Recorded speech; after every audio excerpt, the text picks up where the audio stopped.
This is a news alert. In news just in, a parliamentary investigation has concluded that Sri Lanka suffered a loss of approximately $2.5 million in public funds as a result of a cybercrime-linked fraud, with the Committee on Public Finance warning that the incident resulted from systemic failures across multiple institutions rather than a single oversight. Presenting the committee's report in Parliament, Committee on Public Finance Chairman Dr. Harsha De Silva said the report was delayed to allow for the submission of a supplementary report that secured the unanimous agreement of all members. Let's take a look. අපි අතිශයින් සන්තෝෂ වෙනවා කිසිම බෙදීමකින් තොරව සියලු මන්ත්‍රීන්ගේ එකඟතාවය මේට ලැබිලා තියෙනවා. ඒක අතවශ්‍යම ඉතාමත්ම අපහසු කාර්යයක්. කවදා හෝ කාර්ක සභාවක සභාපතිත්වයේ දරුව පුද්ගලයෙක් තේරුම් ගනි. We took some time to present this report. Various parties accused us of delaying it. However, we needed to submit a supplementary report based on the consensus of all honourable members. That is the parliamentary process. We are extremely pleased that this report has received the unanimous agreement of all members without any division. In reality, that is a very difficult task. Anyone who has ever chaired a parliamentary committee will understand that it is not easy. Therefore, I would like to thank all members.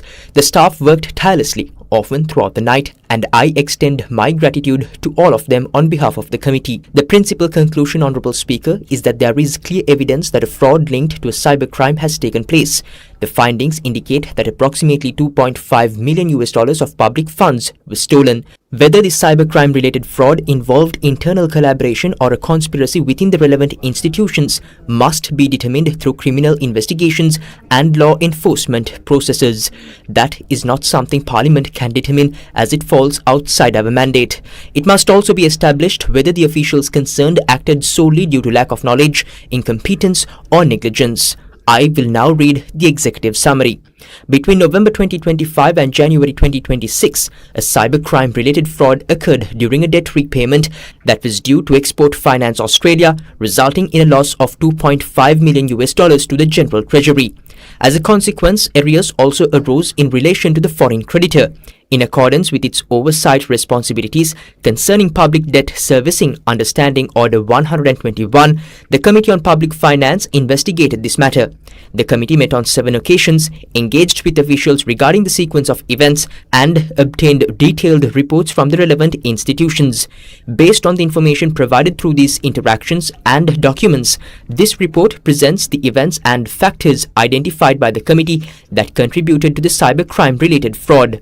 At this point, it should be noted that we received full cooperation of officials from the Ministry of Finance, including all relevant officers, the Governor and officials of the Central Bank, the Chairman and officials of Sri Lanka CERT and the Attorney General's Department. The committee has determined that the risk of cybercrime-related fraud was heightened by the deterioration of internal control systems governing debt repayment processes as well as weaknesses in email infrastructure.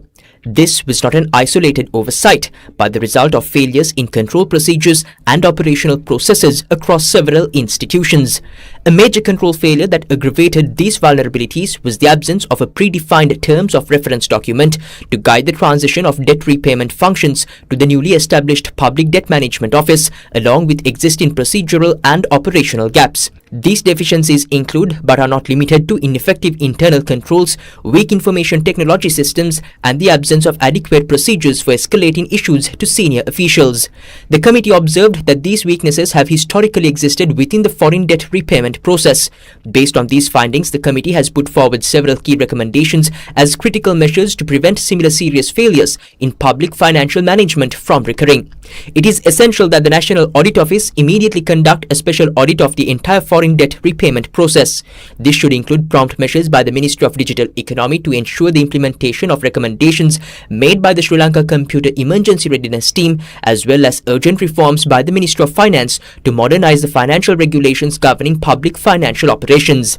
The contents of this report are limited to the committee's mandate concerning the oversight of public finances. The committee's scope of authority does not extend to making determinations on criminal investigations or legal liability. පියවර ගැනීම සහ මුදල් අමාත්‍යාංශය විසින් රාජ්‍ය මූල්‍ය ක්‍රියාවලීන් මෙහෙවන මූල්‍ය රෙගුලාසි වහාම ප්‍රතිසංස්කරණය කිරීම මෙයට ඇතුළත් වේ. මෙම වාර්තාවේ අන්තර්ගතය රාජ්‍ය මුදල් අධීක්ෂණය සම්බන්ධයෙන් කාර්ක සභාව වෙත ඇති විෂය පත්‍රයට පමණක් සීමා වේ. කාර්ක සභාවේ විශේෂ විෂය පත්‍රයට සාපරාධ විමර්ශන හෝ නෛතික වගකීම් පිළිබඳ තීන්දුව ප්‍රකාශ කිරීම ඇතුළත් නොවේ.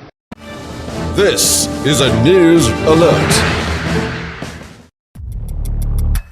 රේඩියෝවට වීඩියෝ ගුවන් විදුලි ප්‍රවෘත්ති කලාව නව මානයකට ප්‍රමුඛ පුවත් සිරස FM ඔස්සේ ආනවා වගේම newsfirst.lk ඔස්සේ දැන් බලන්නත් පුළුවන්.